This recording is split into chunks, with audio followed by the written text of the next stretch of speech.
Hello friends, एक बड़ी और अच्छी खबर पटना और कोलकाता के लोगों के लिए है जिन्हें बुलेट ट्रेन की सौगात मिल सकती है।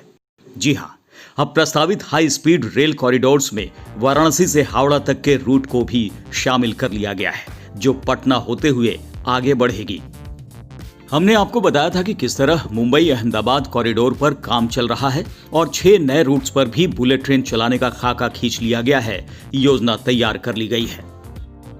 इसमें दिल्ली, नोएडा, आगरा, लखनऊ, वाराणसी रूट भी शामिल है। यानी दिल्ली से वाराणसी तक तो आप बुलेट ट्रेन से जा सकते थे, लेकिन उसके आगे पटना और कोलकाता के लिए बुलेट ट्रेन का प्रावधान नहीं था। अब 7वें रूट के तौर पर वाराणसी से हावड़ा तक हाई स्पीड कॉरिडोर बनाने का फैसला लिया गया है। भारतीय railway national highways authority of India NHAI के साथ मिलकर जमीन अधिग्रहण का काम शुरू करेगी, जिससे कि प्रोजेक्ट पर काम तेजी से हो सके। रिपोर्ट्स के मुताबिक NHAI जमीन अधिग्रहण का काम सबसे पहले करेगी, जिससे हाई स्पीड ट्रेनों के लिए ट्रैक बिछाने का काम बिना दिक्कत और फुल स्पीड से शुरू हो।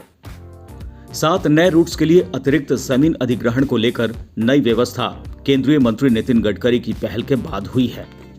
वाराणसी हावड़ा रूट के साथ ही भारत में हाई स्पीड कॉरिडोर की तस्वीर कुछ इस तरह दिखाई देगी। लगभग पूरे हिंदुस्तान में कुछ समय बाद बुलेट ट्रेन दौड़ती दिखाई पड़ेंगी और माना जा रहा है कि इन कॉरिडोर्स के समानांतर विकास के नए अध्याय भी जुड़ते जाएंगे। आपको बता दें कि Mumbai Ahmedabad high speed rail project में 60% से ज्यादा जमीन अधिग्रहण का काम हो चुका है और 90% जमीन अधिग्रहण होते ही ट्रैक बिछाने का काम शुरू हो जाएगा।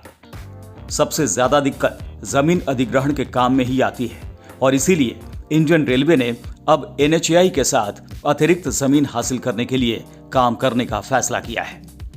NHAI को सड़क निर्माण की वजह से जमीन अधिग्रहण का लंबा अनुभव है और माना जा रहा है कि उसके इस अनुभव से बुलेट ट्रेन के नए रूट्स पर काम तेज गति से हो सकेगा और इसके साथ ही कुछ समय बाद पटना और कोलकाता के लोग भी बुलेट ट्रेन की सवारी करते दिखाई पड़ेंगे।